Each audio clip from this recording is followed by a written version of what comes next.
इंसान अगर खानदानी होगा तो खुद शर्मिंदा होगा तुम्हारे साथ गलत करके, क्योंकि गंदी नस्लों को भी कोई फर्क ही नहीं पड़ता, जो गलत करके भी अकड़ में ही घूमते रहते हैं।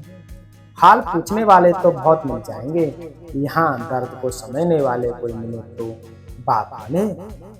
जब तुम्हें एक समझदार और परिपक्व साथी मिलेगा, तब तुम्हें एहसास होगा कि तुम में भी कोई कमी थी नहीं, क्योंकि तुमने कोई कमी करने ही नहीं देगा। हम अपनी तकलीफें अब हर किसी को नहीं बताते। लोग दर्दों को सुनकर अक्सर औकात नापने लगते हैं। प्रेम करो तो झगड़ा करो, गुस्सा करो तो सब करो, मन नहीं हो तो बात ही मत करो, लेकिन किसी पर झूठा प्रेम मत करो, क्योंकि इंसान को हर पाप की माफी मिल सकती है, लेकिन प्रेम में किए गए छल की ना तो माफी है, ना तो पश्चाताप।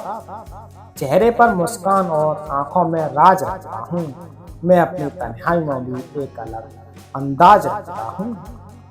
जिंदगी का सबसे बड़ा भ्रम यही है कि सब हमारे अपने हैं, वक्त आने पर पता चला कि यहाँ कोई किसी का नहीं होता। सब अपनी सुविधा और स्वार्थ के हिसाब से रिश्ते निभाते हैं। अपनी खामोशी को पढ़ सके ऐसा कोई हमराज होता हूँ, बाकी जुबान से हाल बताने का अब शौक था। जो स्त्री मन ही मन आपके साथ सम्मत चाहती है, वह स्त्री कभी सीधे आकर आपसे नहीं कहती कि तुम्हें चाहती हूँ। वह शब्द से नहीं बल्कि संकेतों से रास्ता बताते हैं। ध्यान रहे, स्त्री का आकर्षण सबसे पहले उनके शब्दों में नहीं आता, वह पहले उनके शरीर में बदलता है। उनका दिल पहले उसकी धड़कन बदलता है, फिर उसके साथ से, फिर उसके चेहरे और नजरें, और फिर आखिर में उसकी जुबान को।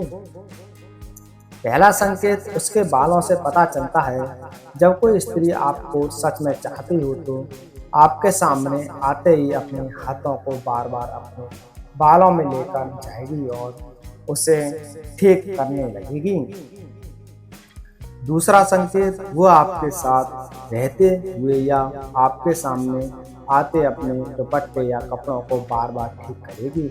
जो स्त्री आपसे भावात्मक रूप से नहीं देखती, वह इतना सब ध्यान नहीं देती है, लेकिन जो आपसे जुड़ने लगती है, अपनी छोटी छोटी चीज़ों पर ध्यान देने लगती है, तो समझो उसे आपसे लगाव हो चुका है। तीसरा संकेत, आपकी हर चीज़ की नकल करना, वह आप ऑब्जर्व करने लगती है। आपकी पसंद ना पसंद, आपकी मुस्कान, आपका बैठना उठना, खाना पीना, और उसके साथ वह भी उसे अंदाज में वह सब करने लगती है, जो समझो वह स्त्री आपसे बेहद प्रभावित है।